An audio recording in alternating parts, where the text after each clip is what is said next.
Hi there.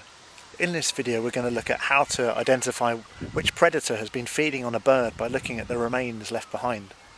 So let's have a look down here. We've got this cluster of feathers on the lawn just here.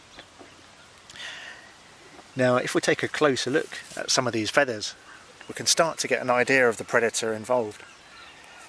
Now this is the tail feather of a wood pigeon, and what we want to do here is actually look at the quill just here. Look at the condition of the quill. Now if we look at the very tip, we can see that it's actually undamaged to the end. It hasn't been cut or bitten off, and that's a really significant thing. When birds of prey kill a bird, they'll tend to pluck the feathers out and leave the very tip of the quill intact. Sometimes you might find some damage along the quill here from where the raptor's beak has gone in, but generally speaking the tip will be intact. So this suggests a bird of prey has been involved in this kill. It's worth remembering as well, if you find just an individual feather lying about, that's usually a sign that it's been molted by a bird. A cluster like this usually indicates either a kill site or a plucking site. So we can get more specific and try and work out which bird of prey has been involved. And it can help to know your area, just knowing which birds of prey are around. But also just looking at the habitat in a given area, you can start to get a sense of which raptor might have been involved. And where we are here, it's farmland, quite very near to some houses actually, and there's hedgerows, and it's really good habitat for sparrowhawks. There are quite a few sparrowhawks in this area. There are other birds of prey that would and do kill wood pigeons, but in this case it's almost certainly a sparrowhawk. We can get more specific still and start to work out whether the sparrowhawk involved was male or female. And this is actually easier than it sounds, because as with most other birds of prey, sparrowhawks have a size difference between males and females. And with sparrowhawks it's actually quite a significant difference, the female being quite a bit larger than the male. And so this affects what prey they'll actually eat. Male sparrowhawks tend to go for smaller birds, things like blue tits up to blackbird size, whereas females can handle things up to the size of a wood pigeon. So in this case it's almost certainly a female sparrowhawk that's killed this wood pigeon. If there are other remains around, we can also start to have a look at those. The remains here are just feathers, but on other kill sites you might find things like this. This is from another site. This is a breastbone of a red grouse, in fact.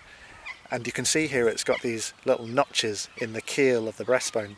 And these are actually from where raptor's beak has gone in, plucking away or pecking away at the breast meat and taking bits of bone in the process. So that's a really good sign of raptor feeding. Now we're going to compare this to some other kinds of feeding signs, so let's carry on our wander. So just up ahead here there's another kill site. There's some bird remains, so this looks interesting, so we'll take a closer look at this.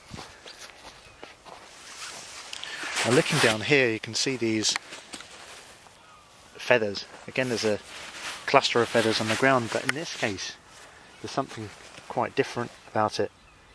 Obviously the species of bird is different, these are rook feathers, but taking a closer look you can see, especially on this cluster just here,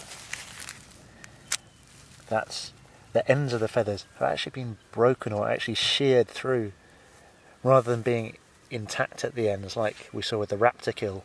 These ones have been cut, and that's an indication that they've been bitten through by a carnivore, by a mammal such as a fox, and this looks very much like a fox kill site.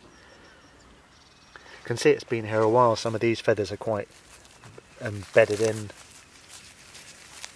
here, but there's definitely the evidence all around.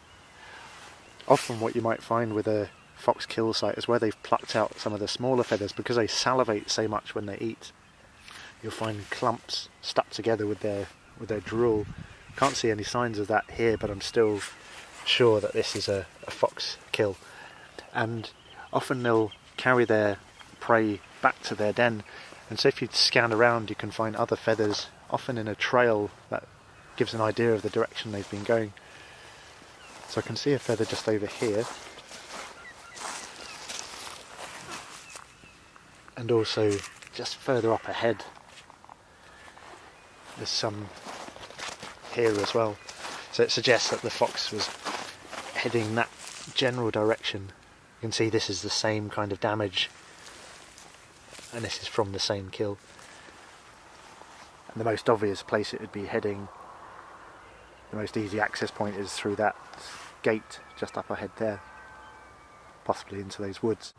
Of course, it's worth bearing in mind that just because we can see that a fox has been feeding on a particular bird doesn't guarantee that it killed it, because perhaps the bird died from some other cause. Maybe it was killed by another animal or died some other way, and the fox has scavenged it. So it's always useful to remember not to jump to conclusions on that front. But in this case, I suspect the fox probably did kill this bird, but just a point to bear in mind. So there's a few tips on identifying predators from feather remains, and I hope that's been useful. If it has, please like this video, and also subscribe if you'd like to see more tracking videos coming down the pipeline as well. And thanks for watching. In the meantime, happy tracking. I'm off to see if I can find more signs of this fox.